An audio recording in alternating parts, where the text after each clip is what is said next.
everybody? Welcome back to the Throwing Partners podcast. It's Kirby and Joseph here, coming to you on a Tuesday night. Joe, it is the last week of the regular season. Both of our teams are in the mix to make the postseason. And let me tell you, Joe, it is stressful, but it is awesome. I am so happy that both of our teams are really in position to, make a postseason run. We thought at the beginning of the year our teams would do a lot better than they have, but you know what? Things happen, and we're still both very much in good position to postseason run. So, Joe, I'm going to let you get after it with a quick Astros update. If you see me go wild, that's because the Braves won game one of this series, so just ignore me. Go ahead and give us an Astros update, Joe.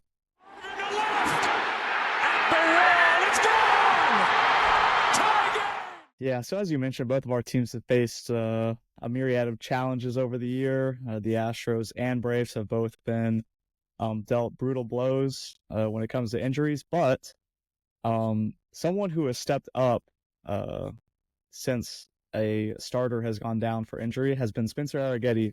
And the last time we talked, we were in the middle of recording while the Astros started a series against the San Diego Padres. Now, unfortunately, they would lose that series 2-1, but it was not the starting pitching's fault. That pretty much landed on the offense. And the fact that the San Diego Padres have one of the best starting rotations and the best bullpens right now, and a pretty good offense. They're the hottest team in baseball. I believe they're something like 40-16 over their last, since the All-Star break, I believe. Which is just an insane pace. They have a chance to knock out the Dodgers in a final series to clinch the NL. They do. God, I hope they do. The NL West, which could also, be a potential ALDS matchup or NLDS or NLCS matchup, which would absolutely be insane because those two teams are full of stars and have elite arms. But getting back to the Astros side of things, Spencer Arrighetti, he threw well. As I mentioned, it was not his fault. He started off the game giving up two back-to-back doubles after recording 2 outs. And honestly, that was really the only blemish he had outside of one other run in the fourth. So he would give up 2 earned runs over 5, giving up 8 hits. He only had 3 strikeouts and only 1 walk. But the Astros offense didn't do their job. They left 8 on base, and they were 1 for 5 with runners in scoring position. Yu Darvish absolutely dealt. He went 6 innings. He only gave up 3 hits. He had 3 strikeouts and 2 walks. And the Padres just did enough to push past the Astros in that first game, winning 3-1. And now this second game was probably one of the craziest games I have ever witnessed with my own eyes. The umpires absolutely just wanted to insert themselves in the game and make it all about them, particularly the home plate umpire. You had a myriad of different calls in this game that were just head scratchers. First of all, the home plate umpire granted Manny Machado time twice in 1 at bat, which should have been an automatic strike. I believe later in that at bat, he would get on. So I think that kind of affected, the outcome of the game. You have another situation where Josh Hader came into the game, and when he was, after he got done with his warm-ups and he was ready to throw his first pitch, he saw that the pitch clock was winding down and decided to step off. The umpires called a balk because I think that they forgot that there was a runner on third base when he came into the game. And it took them about 10 minutes to sort everything out, 10 minutes to talk to New York and make sure they got the call right. And, of course, on the first pitch that Josh Hader throws, he spikes a sinker into the ground, and the tying run scores. And, the next pitch, he would get a line out. But it just really goes to show that delay and the umpires inserting themselves into the game really messed with his his warm-up, because after warming up, there was about a 10-minute break where he was probably warming up still, but it throws his rhythm off. and it just completely messed him up. He spikes a first pitch fastball into the ground. And this was his first appearance back in San Diego after signing with the Astros over the offseason. And he mentioned after the game that he heard a lot of boos, and that he was trying to use the boos as motivation. So I believe that, with all of that adrenaline flowing coming out, hearing all of those boos, warming up, and then having that delay, it probably threw him off, which is really unfortunate to see. Fortunately, though, the Astros would go on to win. Jose Altuve had another play. We mentioned this in a earlier podcast when the Astros were facing the Mets earlier on in the season when they were still struggling, where Altuve hits a ball off his foot. It is very clearly off his foot.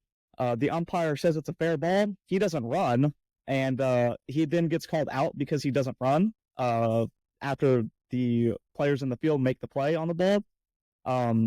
And he was rightfully upset because this was the second time it's happened to him this season. I don't think I've ever seen this happen more than once to a player in a single season. And every time I have seen it, I have seen the umpires gather around and overturn it, because obviously if a player hits a ball in fair territory and does not feel like they were hit with the ball for it to result in a foul ball, they're going to run to first base, because that's how you play baseball. You hit the ball in fair territory and you run to the base. Unless you obviously think that there is a chance that it could be a foul ball after getting hit by the ball. So he got ejected from the game, his third ejection, his second ejection due to this same scenario. But during his ejection, he took off his socks and shoes to show the umpire where he got hit.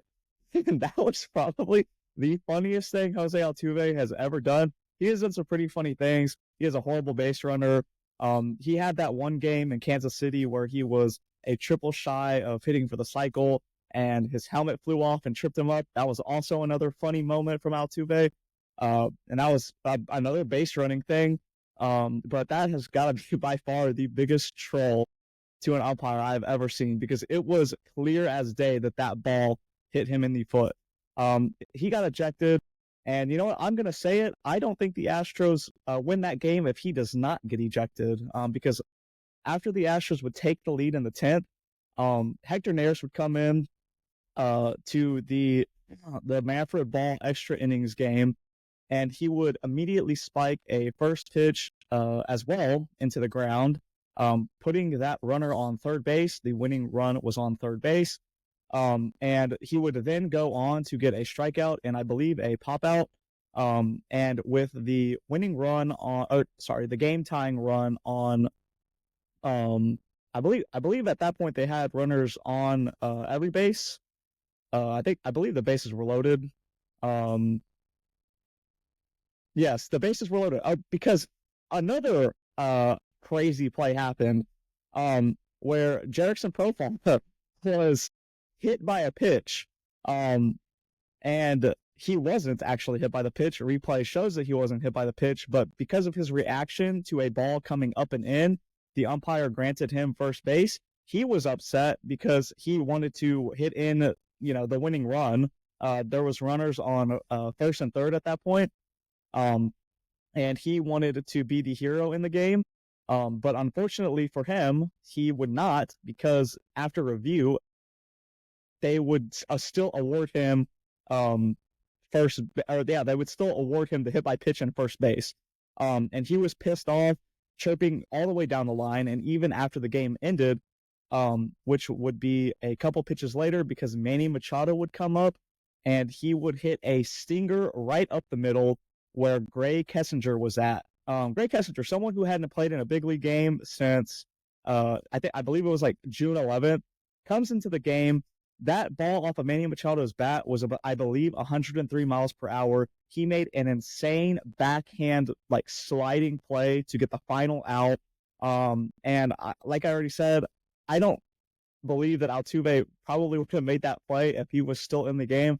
So it might have been a little dumb luck that he got ejected. Because, you couldn't have drawn that up any better.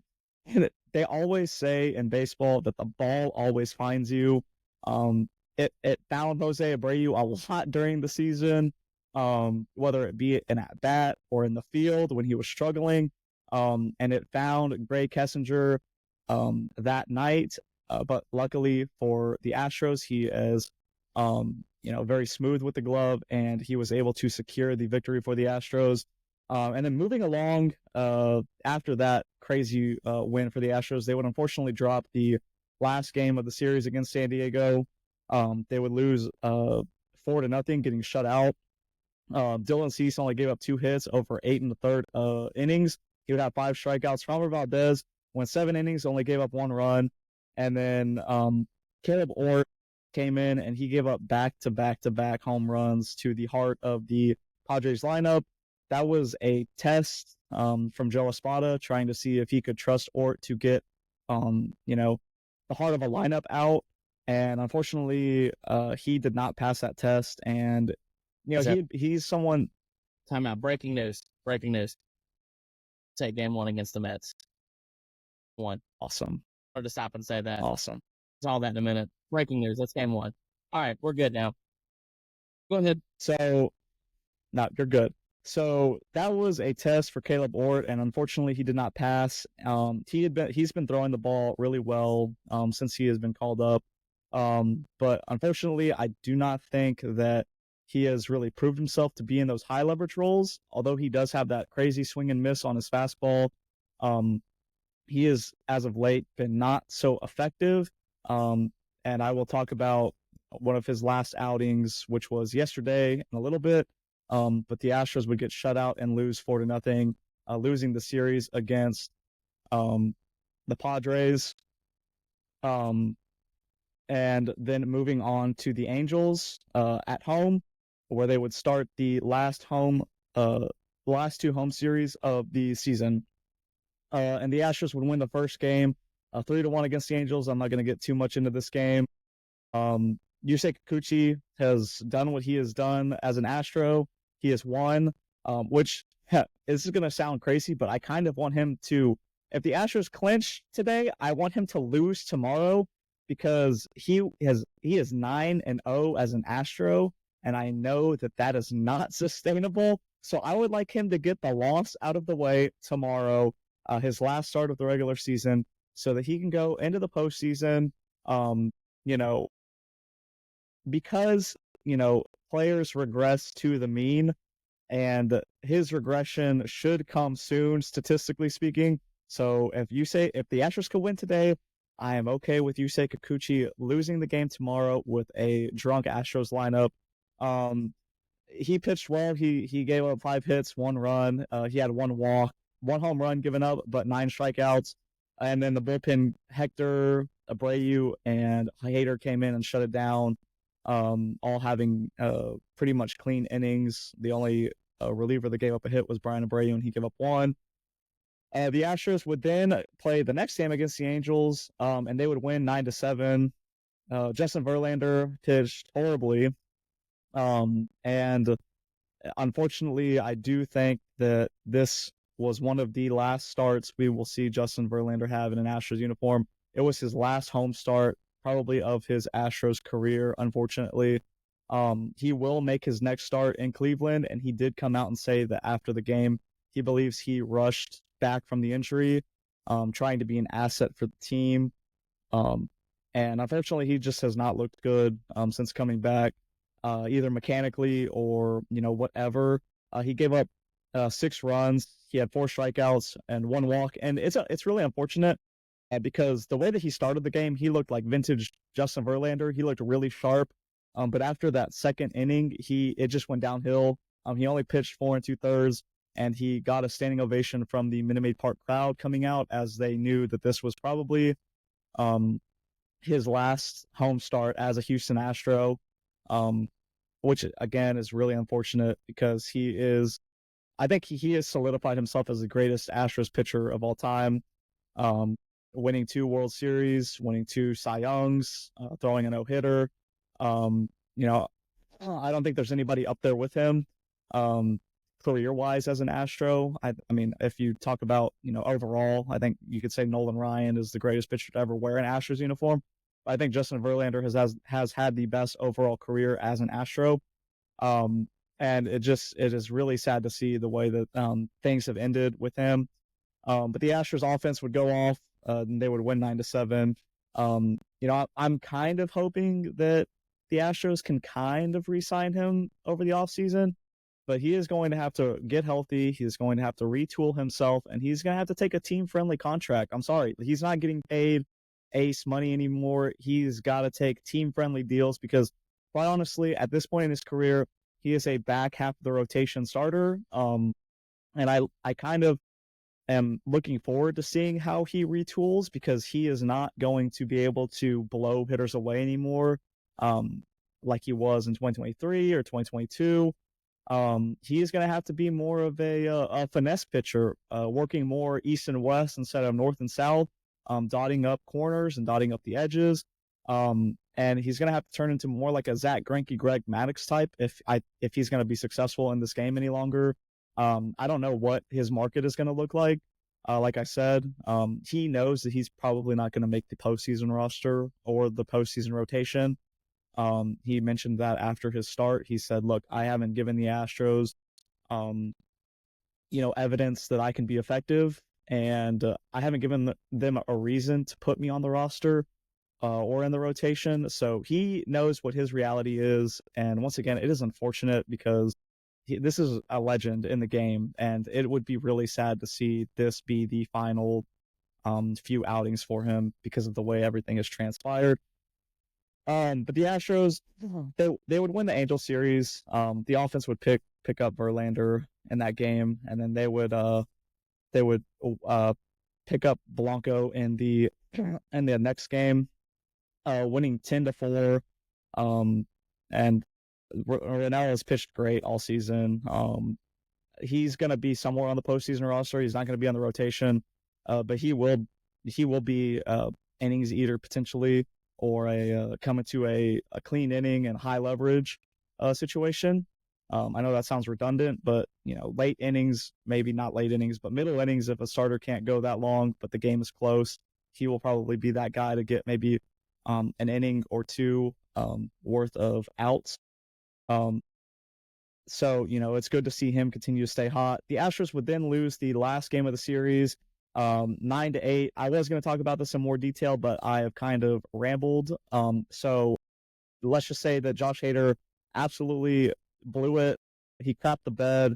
He gave up 4 earned runs in the ninth, leading to an Astros loss. Really unfortunate.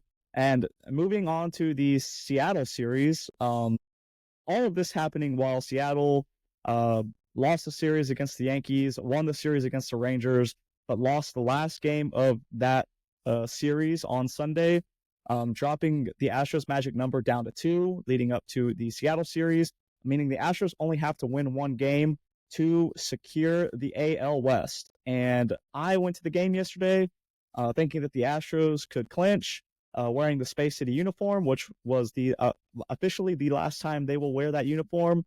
They put out this really cool messaging around it being the last time they'll wear it, saying final mission.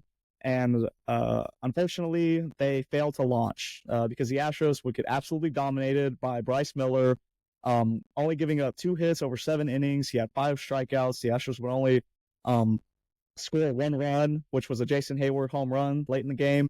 The bullpen would absolutely collapse after Hunter Brown left the game, throwing 6 innings, only giving up 3 hits. He basically matched Bryce Miller, but the Astros bullpen crumbled. Joe Espada didn't go to any high leverage reliever this game. He went to, I think I know why. He's once again testing the bullpen to see how they can perform in the high leverage situations. Some of these more fringe guys that the Astros will need in the postseason, but they don't fully trust as of yet.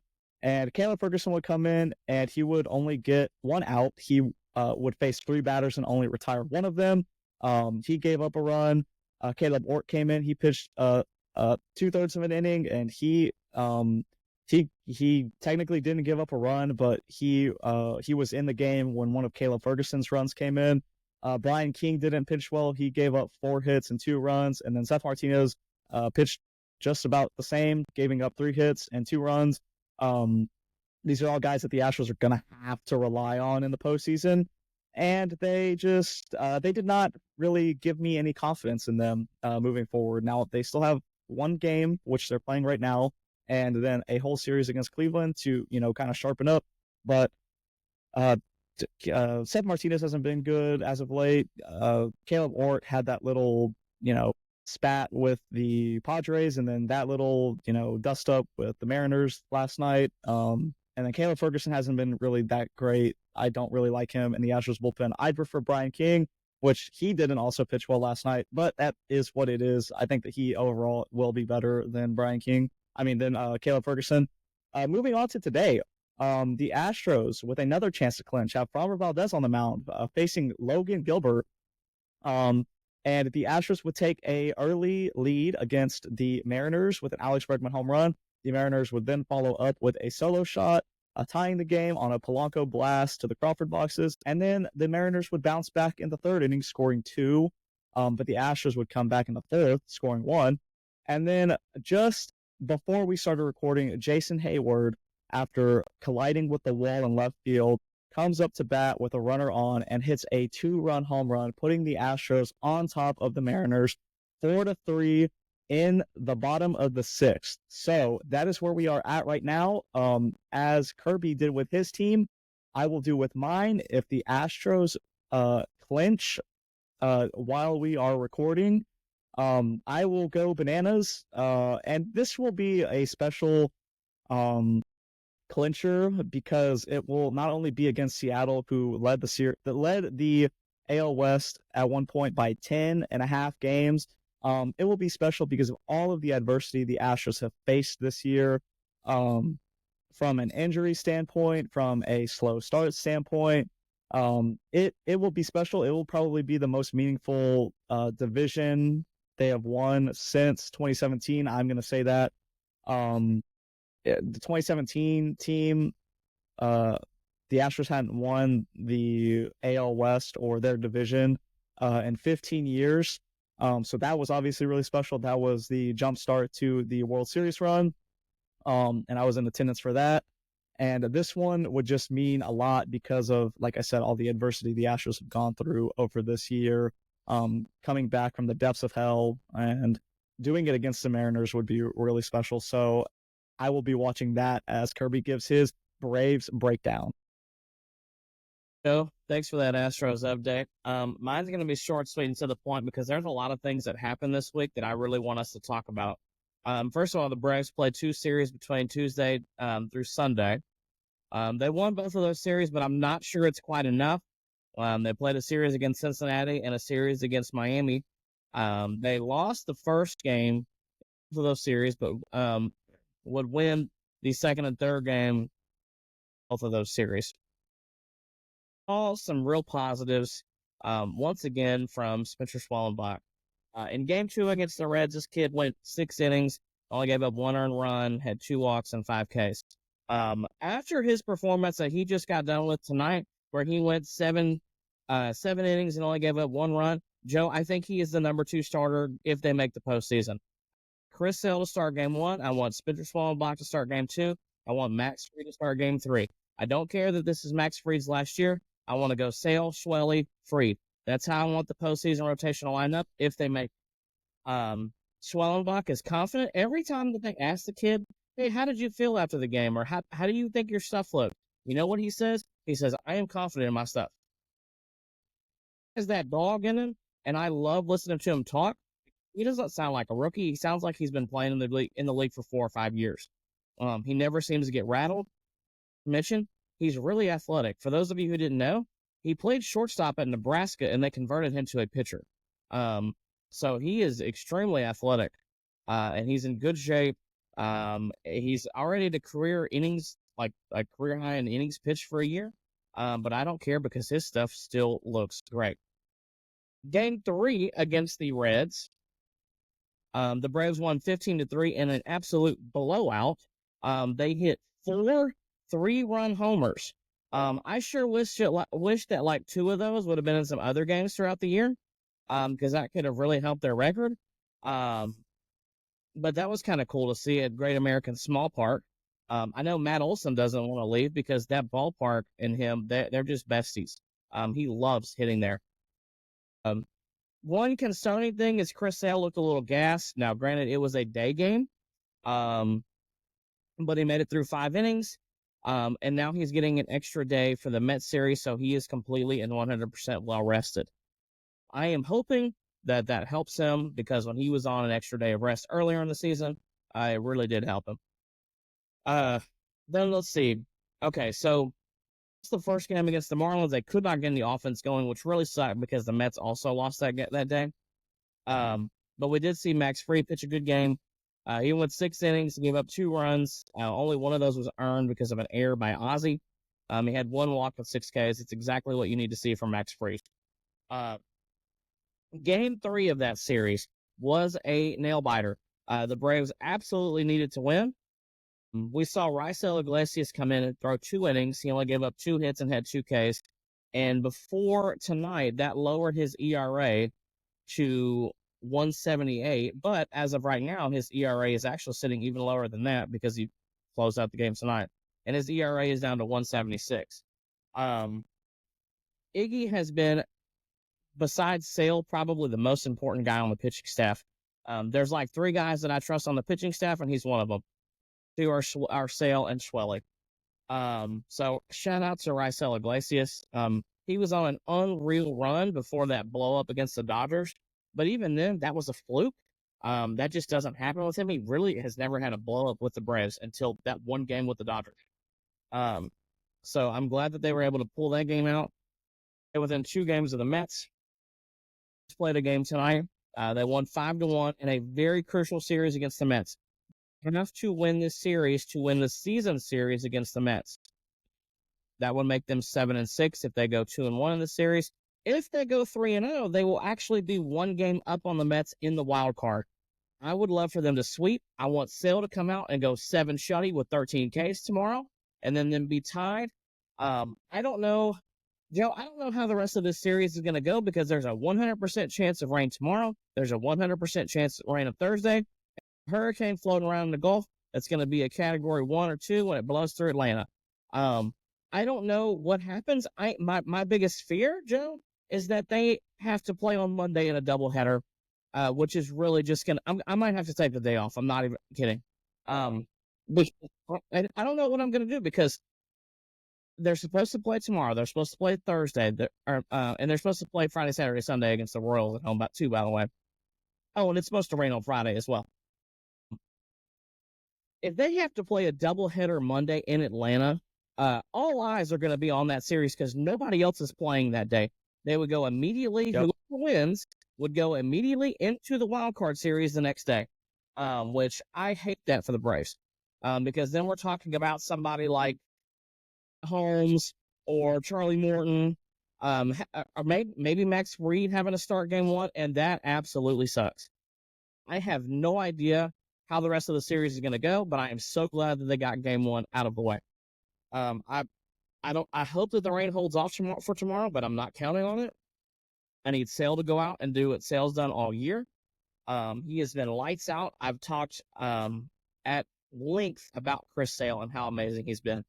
So I'll be interested to see what happens tomorrow. Something I want to talk about with the Braves too. For tonight's game, Michael Harris II in September has been on an absolute heater.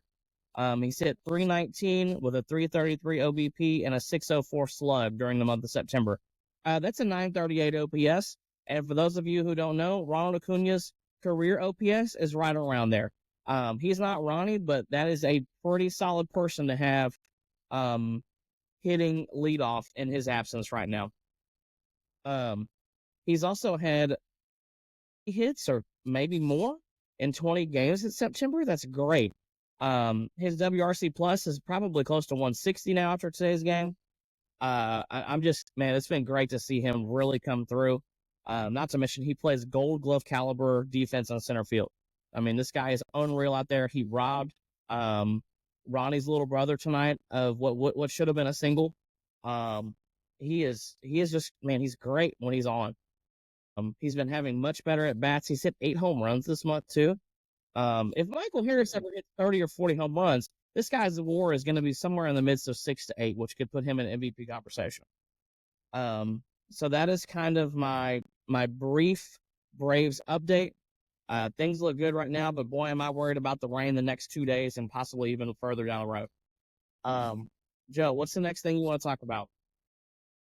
Well, I just wanted to mention, in my long-winded Astros breakdown, I failed to mention that Yordan Alvarez got injured in that last game of the Angels series, which could have some really big implications for the Astros going forward.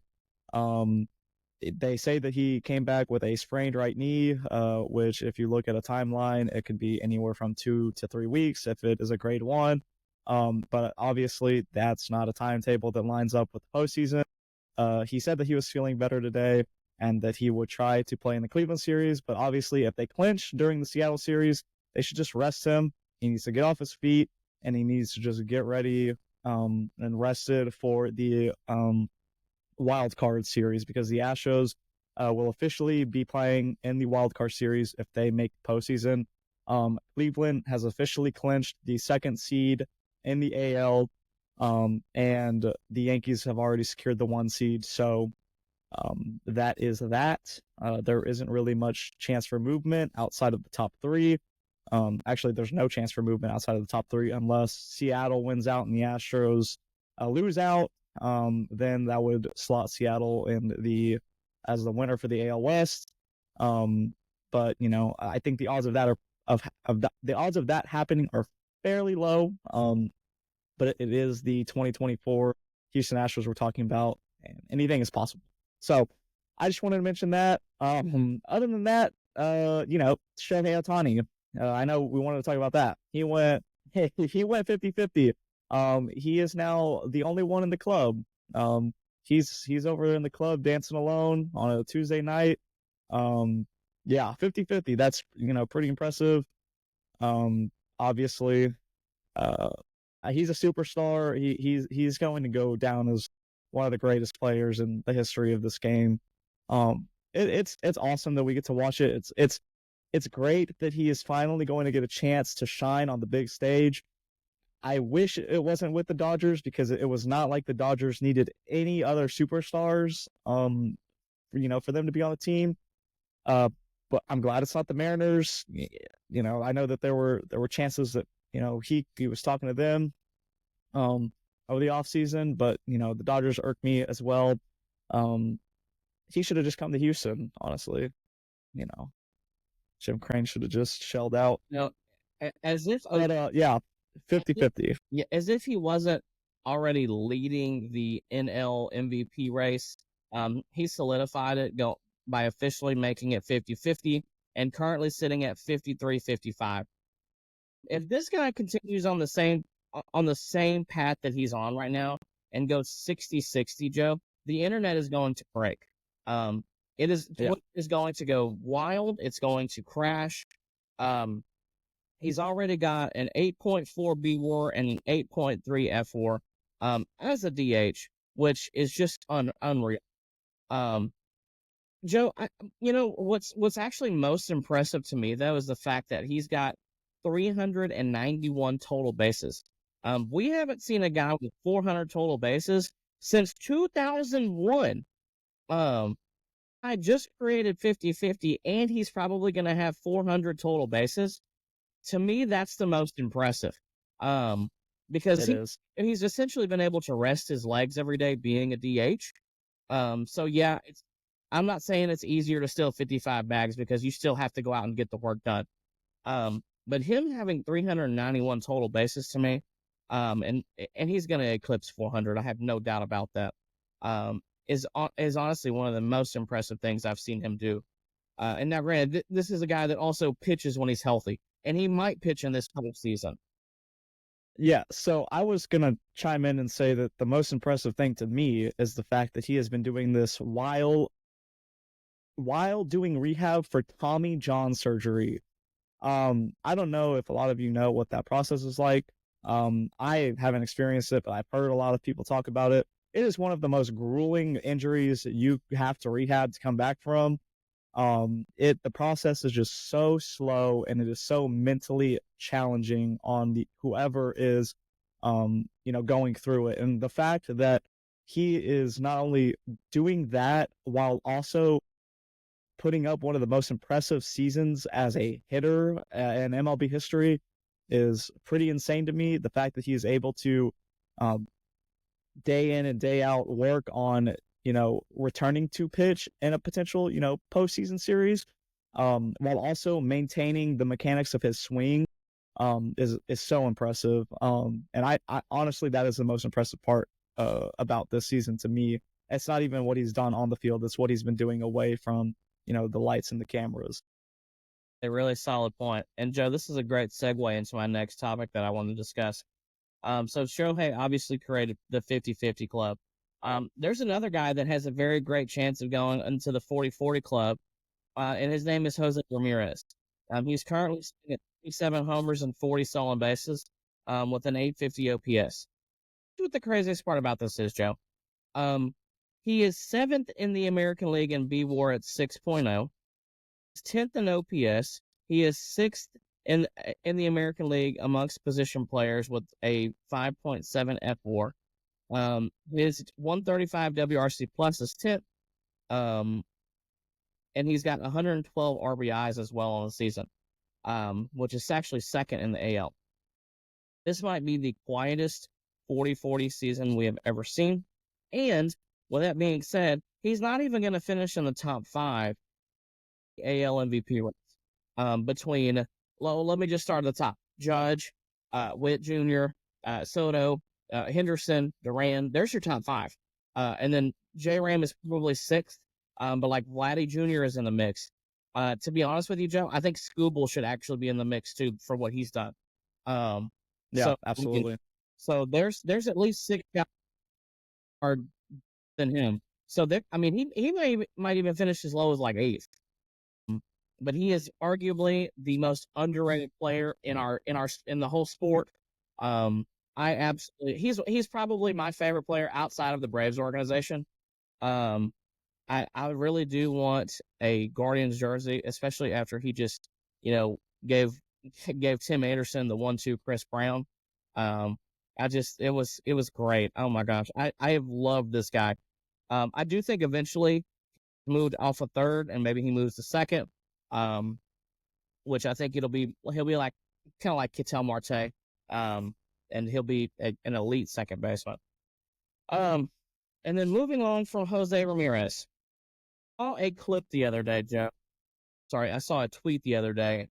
And it was talking about NL Cy Young race. Had 5 guys on there. Says, how do you rank these guys? Okay. It was Chris Sale, was Wheeler, was Paul Skeens, and then it was a couple more guys. Ashoda was one of them, and I can't remember the other one. But it said, how do you rank them? I had a couple of people send me their tweets on how and their thoughts. It was really surprising to me, Joe. A lot of them have Paul Skeens in the top 3. Let me just read you off some of Skeens' stats real quick. He has a 6.0 B-WAR in 22 games started. He's thrown 131 innings with 167 Ks. He's got a .962 WHIP.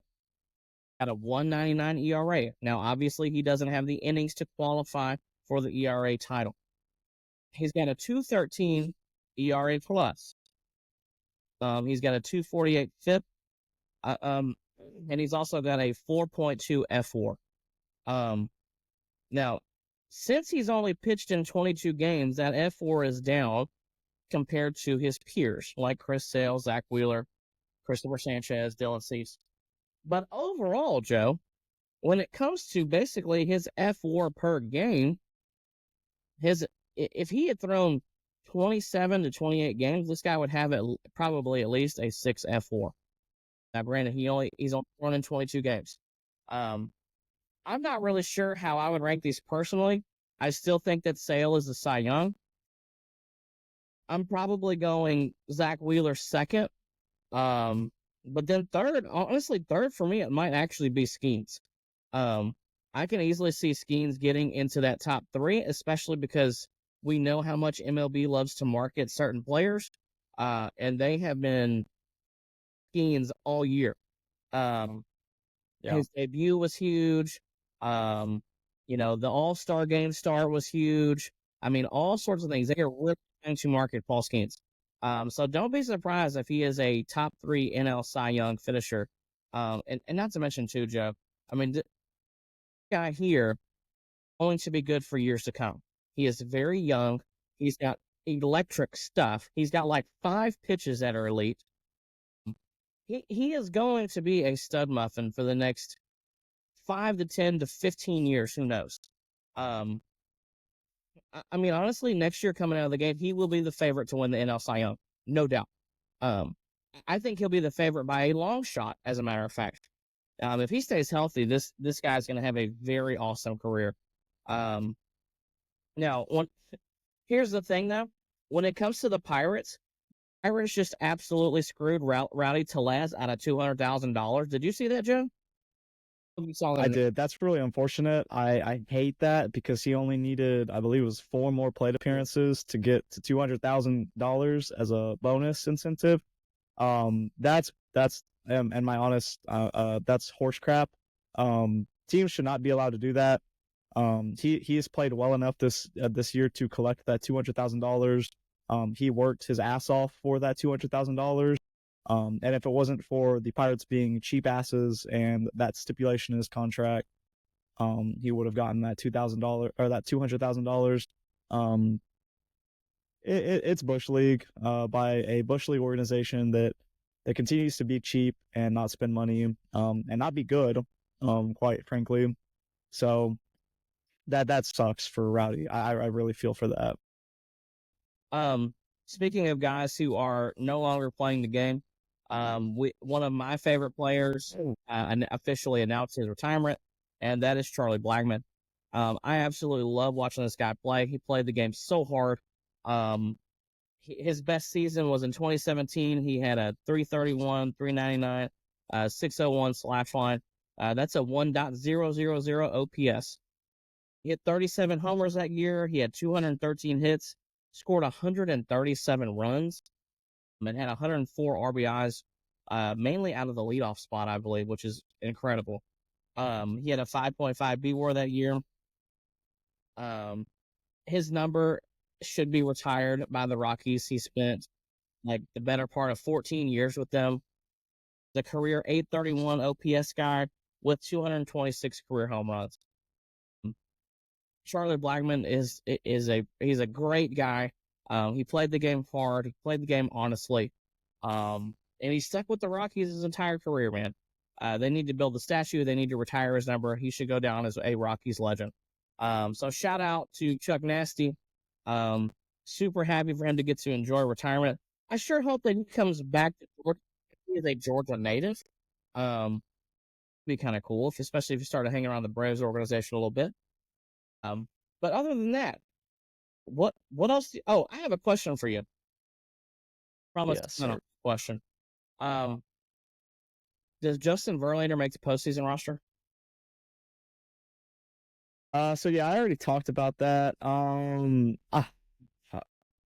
It is a hard question because the way that the more of the low leverage guys pitched recently, it kind of leaves some debate, that maybe he could come in, just throw an inning or get an out. I mean, he's still effective from time to time, and he is still that veteran.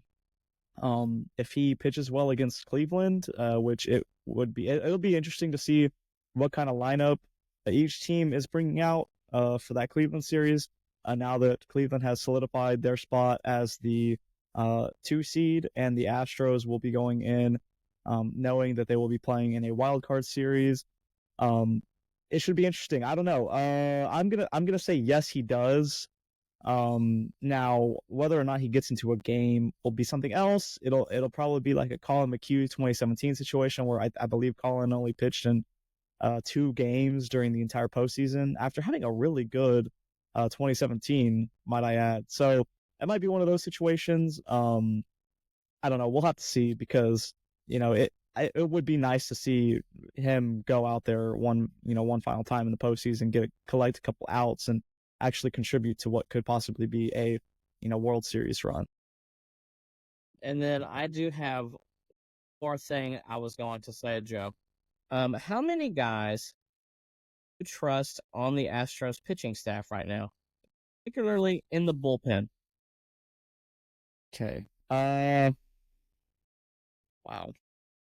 I don't really think I trust anybody 100%.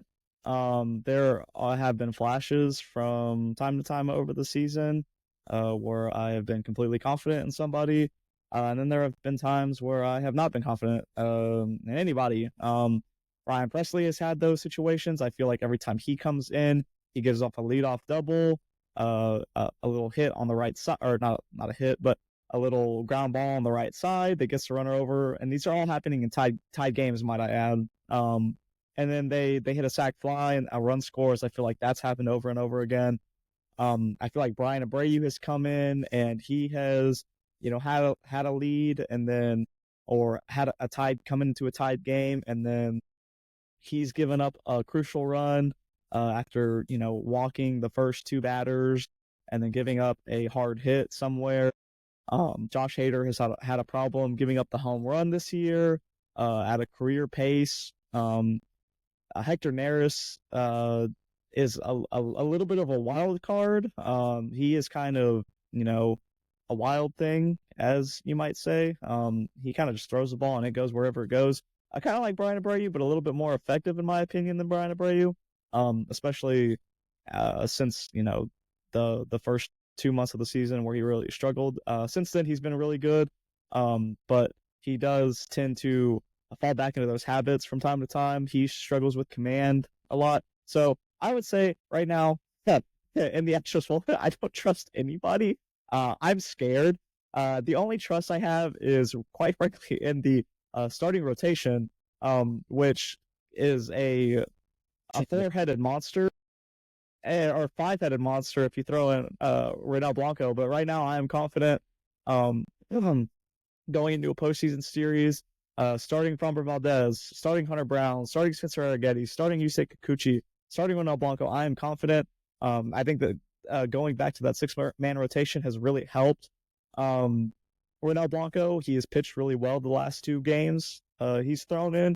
And he's looked better. As I mentioned, Yusei Kikuchi has been throwing phenomenally. He's 9-0 as an Astro. Would like to see the Astros clinch tonight and then him lose tomorrow so that he can go into the postseason, without having that pressure of, continuing to do something that, or not having the pressure of, this being his first loss as an Astro in a postseason scenario, especially if it's in like a game 3 of a wild card series, which I do believe would be when he pitches. Oh, good Lord. And just as I'm talking about the bullpen, Ryan Presley comes in, gets an out in this game. The Astros are leading 4-3 in the top of the 8th, and then immediately gives up 2 hits, 2 singles, not 2 very hard hit balls, but just placed in the right positions. And now we have 2 runners on, first and second with 1 out. In a 1-run game. And as I said, I do not have any confidence in anybody coming out of the Astros bullpen. It does not exist. Josh Hader is now warming up. Ryan Presley is already at 11 pitches in the inning. Zero confidence. That is where I'm at right now. Joe, let me ask you this question too, because there's a possibility that the wild card series for the Astros could be against the Gritty Tigs. Dude, let me tell you, first of all, that is probably one of the coolest sticks for a team. There's been several teams that have had, like last year, the Diamondbacks were snakes alive, which I thought was really cool. This year, we've got the Gritty Tigs. Joe, are you worried about playing the Tigers in a postseason series? No, I'm not. They're good. They're hot. But I'm not worried. Their pitching has been good. Their starting pitching specifically. But after that, like, who are the guys in the lineup? Like who's producing right now? I couldn't even. I think like I can name you one player off the Tigers. I'm not worried, and I already know I'm gonna eat my words. Because the Astros offense will just disappear when facing good pitching. Oh, good lord. Uh, uh, no, it is not tied, but a wild pitch led to runners on first and third with one out. And the tying run obviously at third base. So that's great. They need a double play or a pop fly right now, or a strikeout. That'd be great. But yeah, the Tigers lineup doesn't really scare me. The only thing that would possibly scare me in that matchup was the Astros batch just completely falling asleep. And I think that that's the only way they lose a series is if their batch just completely disappear. My only concern with the Astros going into the postseason, I say my only concern, it is a pretty big concern. It is the fact that they have the 13th best OPS with runners in scoring position, and they are not that much better with just regular runners on. They their plate approach this year has been questionable at times. I don't know if it has to do with the fact that they are like leading the league in calls going against from umpires. I have not gotten an update from Brooksgate on that stat, but I assume that it is continued to trend downward. And by downward, I mean it has continued to get worse because night after night, I just see it constantly go against the Astros, at the plate. So I don't. Their whole approach has kind of changed, from recent years, and it's head scratching because they were so successful for so long. And like I said, it could be because they get squeezed so much. But yeah, they're hitting with runners in scoring position, and they're hitting with runners on base in general scares me, and I think that that's kind of the only worry I'd have facing any team, is the fact that they struggle with that. And as I already mentioned, the Detroit starting rotation has been good. I think that I don't know anything about the Tigers, if I'm being quite honest, but I don't think that they have a very good bullpen. Just based on things that I've heard about them. And their lineup is okay. We need our buddy Nathan to come on here if the Tigers make the postseason, and we can have a little three-way action. Do that. Yeah, absolutely. We will absolutely have Nathan on the pod. I hope he has a webcam because we need that guy. We need his expertise on the Tigers. Because he's as big of a Tiger fan as we are for the Braves and the Astros. He is a diehard. So he will be our very first special guest. Joe, let me tell you something that really grinds my gears real quick. Okay. The Braves are currently 86-71 and are one game out of the last wild card spot. You know what 86-71 would get you in the American League right now? Second place in the wild card. You know what it would get you in the West right now? First place. And that really ticks me off because the American League sucks right now. If you told me that any team 3 weeks from now, 4 weeks from now, if you told me that such and such team from the American League made it to the World Series, it wouldn't surprise me. How mid overall the American League has been. They have. I still don't think Cleveland is that great. I don't think New York is that great. Obviously the Astros have had their struggles. Baltimore is on the decline. They're 3-7 in their last 10. The Gritty Tigs are the only team playing well. Kansas City is in danger of not making the postseason after leading their division for a while or being close to it. And then apparently Minnesota just doesn't want to make the postseason. They want to go to Cancun in October. They want to be the T's, not the Twins. Exactly. They want no wins. Yes, exactly. But it's one of those things, Joe. It just really ticks me off because the best teams in baseball in the second half have all been in the National League, besides the Tigers. Between the Diamondbacks and the Padres and the Mets. And all three of those are obviously in a wild card spot, not the Braves, which really sucks. But I talked to a friend about this earlier today, Joe. Despite every single that the Braves have had, if you would have told me before the season started that lose Ronald Acuna for the year, that we would lose Austin Riley for the rest of the year, if we would lose Ozzy Albies for 2+ months, Michael Harris for 2+ months, AJ Minter, Spencer Strider, the list goes on and on. If you would have told me all of that before the season, I would have picked this to be a 500 team. Right now, they're sitting at 86 wins, and vibes have never been higher because they just destroyed the Mets. So it's one of those things, Joe. I don't know where we go from there, but we'll see. Yeah. Okay. So Josh Hader just came in to get a 4-out save. He got J.P. Crawford to strike out to end the top of the 8th. The Astros go to the bottom of the 8th, leading 4-3. I need insurance runs because, again, Josh Hader with the home run problem and a 1-run game scares the living daylight out of me. I need the insurance runs. Let's okay. So we're talking about the postseason now. Let's get a little bit of the MLB postseason picture as it stands right now. This is being recorded on Tuesday, September 24th, and as of right now, we have the Yankees in the 1 seed, the Guardians in the 2, the Astros in the 3. And there's not going to be really any movement there unless the Mariners pull a miraculous comeback off and the Astros lose out the rest of the season. We've got the Orioles at 4. The struggling Kansas City Royals at 5, and then the red-hot Detroit Tigers at 6. The AL wildcard series would be played at Houston against the Tigers and would be played at Baltimore against the Kansas City Royals. Now, right now, as it stands, both the Orioles and the Royals are refusing to play good at all. And the Tigers are the only team in the American League outside of, I would say, Cleveland, who are playing really well right now.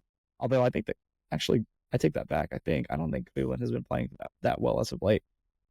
Actually, no, never mind. I scratch back my scratch bat. They're 7-3, so they're playing okay.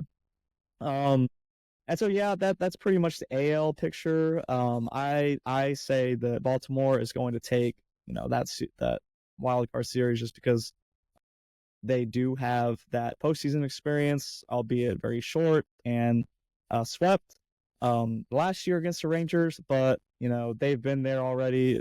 I think that maybe they're a little more prepared, even though they are struggling right now. It might be good that they're getting their struggles out of the way right now. And then obviously I have the Astros over the Tigers in that first wild card game, that first wild card series, if it were to be played today. Now I'm going to wrap that AL up. I'm not going to talk about the DSs, because we will get into that when the postseason is actually set. But Kirby, if you want to go ahead and break down the NL side of things as it stands right now, that would be fantastic. So as it sits right now, you have the Dodgers in the 1 seed with the Phillies in the 2. You've got the Brewers as the 3 seed, and then you've got San Diego at 4, Mets 5, and Arizona at 6. Now, granted, this is all subject to change within the next 5 games. No telling who's going to be the 2 and 3 seeds. No telling who's going to win the NL West, Joe. My God, do I want to see the Padres win the NL West. Oh, that would just make my day.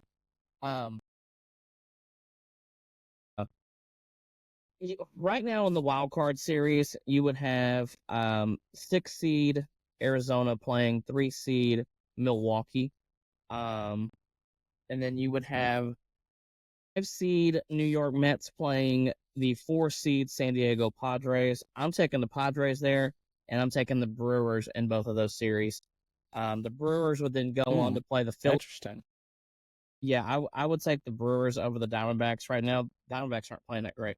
And then you would have the Phillies playing the Brewers in the division series. You would have the Padres playing Dodgers in the division series.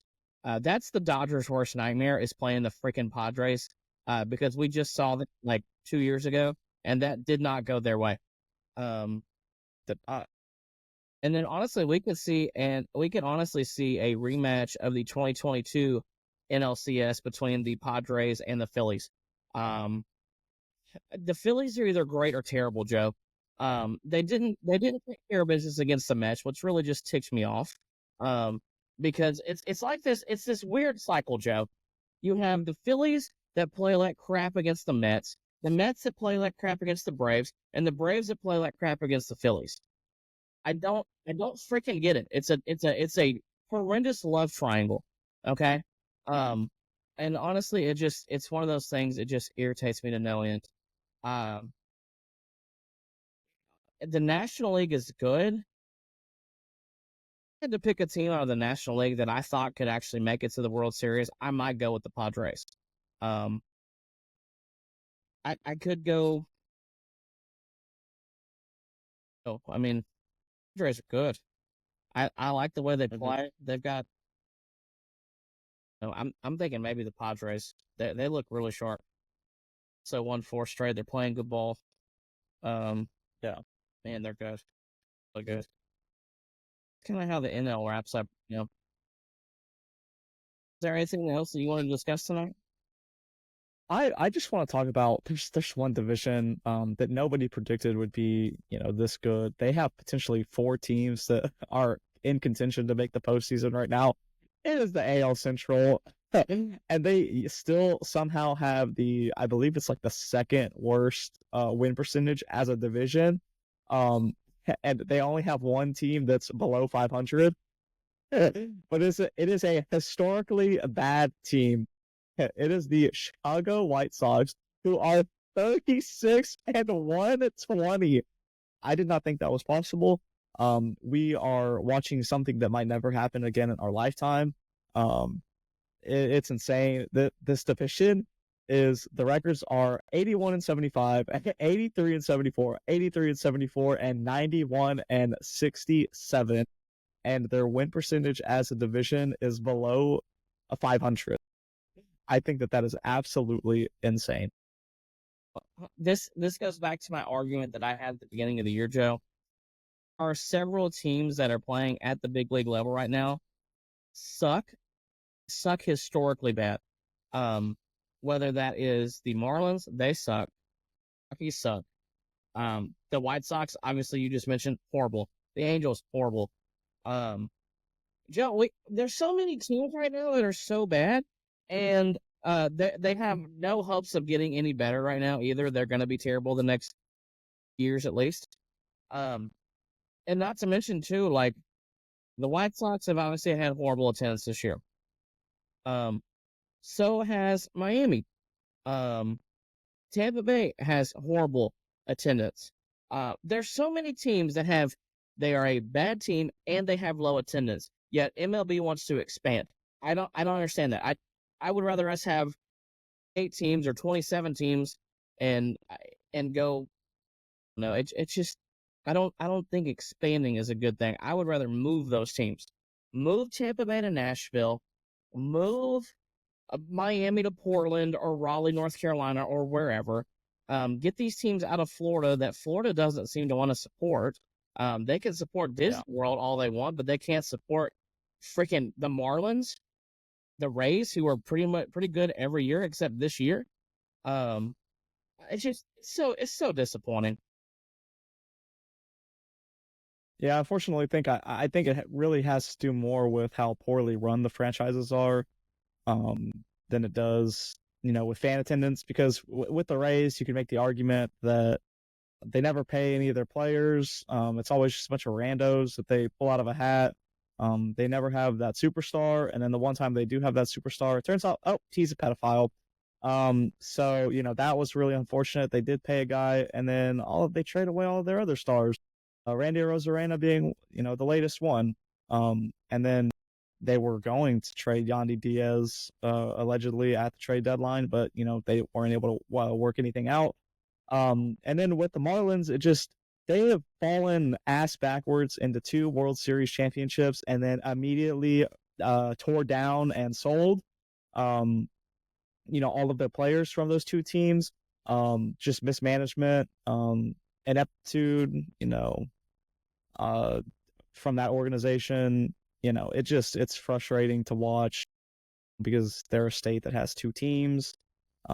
When a city like Portland or Nashville or, like you said, Raleigh, North Carolina, could all benefit from a team that they could go out and support.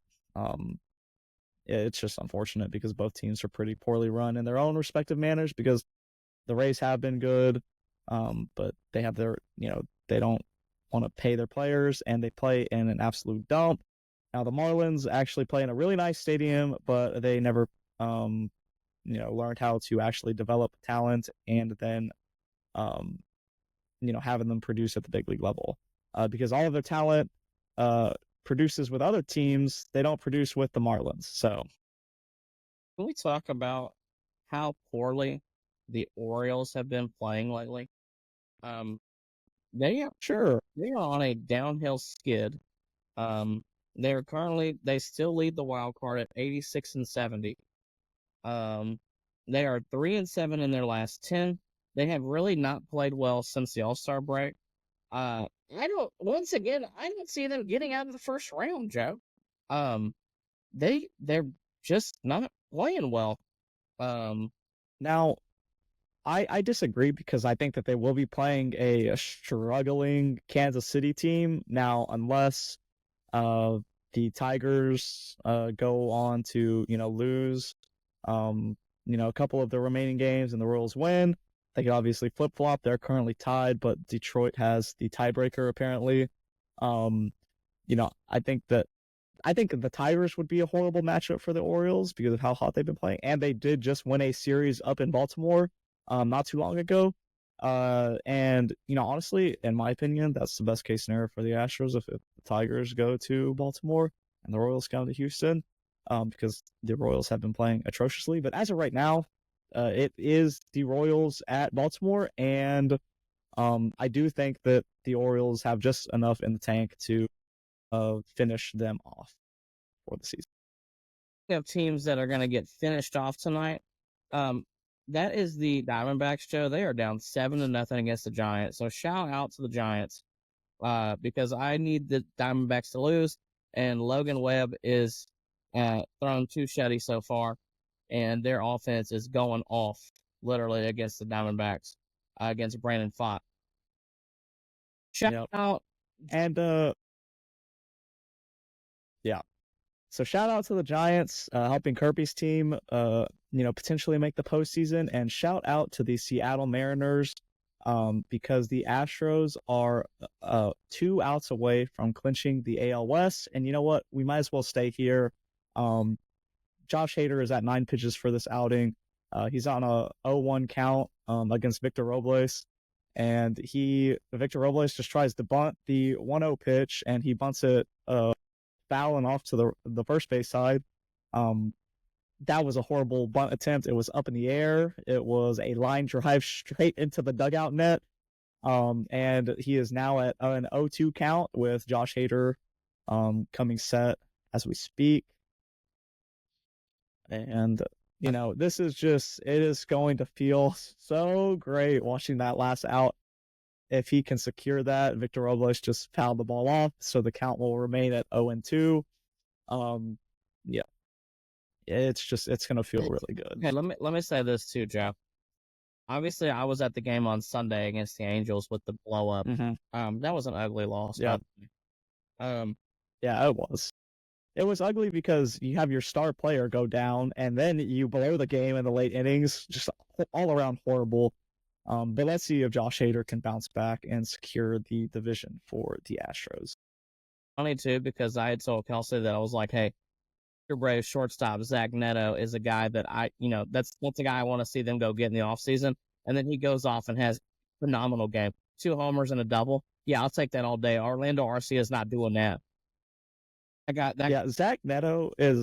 Yeah, he's someone that I genuinely do not like facing because he always seems to find a way to beat the Astros. But as we speak, the Astros are 1 out away with Julio Rodriguez up to bat, the face of the Mariners franchise, up to bat against the flamethrower Josh Hader. Let's see how this ends. If Hader can secure this and not give up a game-tying home run, that would be fantastic. Swinging first pitch is a choice. It really is. In moments like these, when you've got a potential clincher or, like the final out of a World Series or the final out of anything, I always think, why do you swing first pitch? Even if the pitch is there, you got to, yeah, wild. like that second pitch that would have drilled a left-handed batter in the ear hole. Like just wait him out, dog. Like he dotted him up on the first pitch fastball. It would have been a called strike, but just, if you make contact with that, that's going to be bad contact. And he almost drilled him. He came up and in to his hands, but missed him. And that's just like I said, why swing first pitch? This could be a 5-pitch walk right here. He swings at ball 3 in the left-handed batter's box. Again, why are you expanding the zone? And with a 2-2 count with 2 outs in the top of the ninth, Josh Hader will deliver the next pitch and will look to secure the win for the Astros. That is it. The Astros are AL West champions. They defeat the Seattle Mariners 4-3 after being 10.5 games down. The Astros win their 4th straight division title, their 7th straight full season AL West title, the only season they did not win the AL West in the last 8 years was the shortened 2020 season where they still went the ALCS. The Astros are officially in the postseason, and they have a chance. As you mentioned earlier, every team in the AL seems like they have a chance. Now, I already mentioned my concerns for the team. It's hitting with runners in scoring position. It's having the offense fall asleep. Outside of that, even though I have my worries about the bullpen, they more times than not get the job done. I think a lot of what happens in the postseason is going to be dependent on how Yordan Alvarez recovers from his knee. Very unfortunate timing there, but it is good to see Kyle Tucker back. It is good to see Jason Hayward contributing, meaningful at-bats to this team. It's good to see Hector Neris be with the team now. The Astros have done so much with so many injuries this year. This, like I said, feels really good to see because of all the adversity that the Astros have faced over these last 5 months of baseball. Not to be a jerk or anything, but it also helps that they play in the AL West because that division blows. Okay, well, it was not a very good division this year, but a lot of people thought coming into the season that this would be one of the better teams or one of the better divisions in baseball. Unfortunately, it is not. I mean, fortunately for us, that's not how it played out because it did allow the Astros to mount a historic comeback. I claimed that they were dead about halfway through the season. I never really thought that. I just said it because I was hoping that I would later eat my words. I'm glad that I'm eating my words. It's great. It's really great.